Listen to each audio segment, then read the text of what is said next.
Live Tamil செய்திகள். சரிக்குமப்பா நிகழ்ச்சியில் தற்பொழுது தேவாவின் சுற்று நடைபெற்று வருகின்றது. சரிக்குமப்பா நிகழ்ச்சி ஆரம்பிக்கப்பட்டு 16 வாரங்களை கடந்து மிகவும் வெற்றிகரமாக நடைபெற்று வருகின்றது. கடந்த வாரம் ஒருவருக்கொருவர் சுற்று நடைபெற்றிருந்தது. இதில் போட்டியாளர் தரங்கினி வெளியேற்றப்பட்டிருந்தார். அது ஒரு சோகமான நிலையை அங்கு உருவாக்கியிருந்தது. தரங்கினியை பொறுத்தவரையில் சிறப்பாக பாடக்கூடியவர் என்றும் அவருக்கு நடுவர்கள் துரோகம் செய்து விட்டதாக பலரும் கருத்துக்கள் தெரிவிக்கின்றார்கள். இருந்தாலும் நாங்கள் ஒரு ஊடகம் என்ற ரீதியில் நடுவர்களின் நிலையிலிருந்து சற்று அவதானிக்கப்பட வேண்டிய விடயங்களையும் நாம் கருத்து கொள்ள வேண்டும். சரிக்குமப்பா நிகழ்ச்சியை பொறுத்தவரையில் பலர் பாடிக்கொண்டிருக்கின்றார்கள்.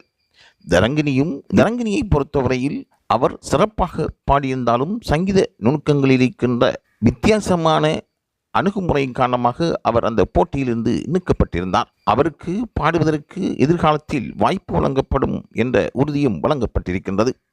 அவர் தொடர்ந்தும் தனது சங்கீத திறமையை வளர்த்து கொண்டால் யாராலும் அவரை நீக்க முடியாத அளவு அவர் உயர்ந்த நிலைக்கு உள்ளாகுவார்.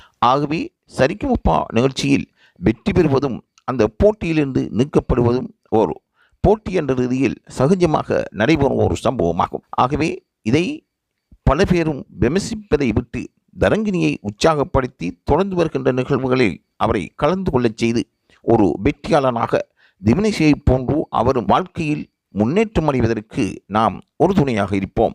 இது தொடர்பாக செய்திகளை பெற்றுக்கொள்வதற்கு லைவ் தமிழ் செய்தியுடன் இணைந்திருங்கள்.